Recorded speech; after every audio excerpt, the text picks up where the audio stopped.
easy. Our company makes technology that makes fitness fun. I am the marketing associate at Blue Goji here in Austin, Texas. We have been making VR games that make you move, so what we call active VR. We have our Infinity treadmill that pairs with a VR headset. Was pretty cool. I think I did exercise in 3 minutes. You have much more motivation to actually get running and do something that pushes your limits a little bit. Not just for 20 minutes running in a boring treadmill. It's much more fun. All right, there's one, and then there's a second one back here. So the belt keeps you centered as well as giving you that security. Since you're in VR, you can't see where your feet are going.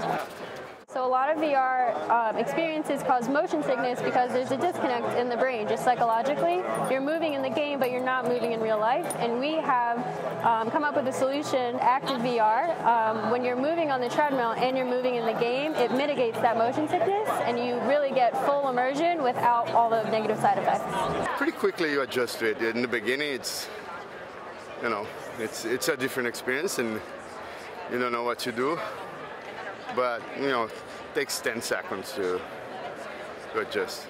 It does take some getting used to. It's funny, I don't get motion sickness easily, but I got felt a little queasy at one point when I was out of control, so it's surprisingly realistic. All I could think of when I was doing it, if my wife was doing this, she would have been barfing all over the...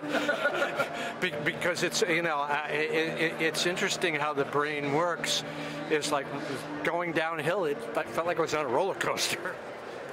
There's a bit of a learning curve for VR in general. I believe that the first time you do it is definitely going to be the most disorienting time, and then the more you do it, the more you get used to it, and there's a bit of a transition between going from the real world into the virtual world, and it just kind of takes a second for your brain to adjust to that.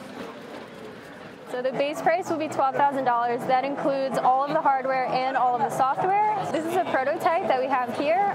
It'll be ready officially early 2019, and we are in talks with high-end gyms, VR arcades, as well as rehabilitation centers and physical therapy centers. It's a lot more fun than a regular treadmill.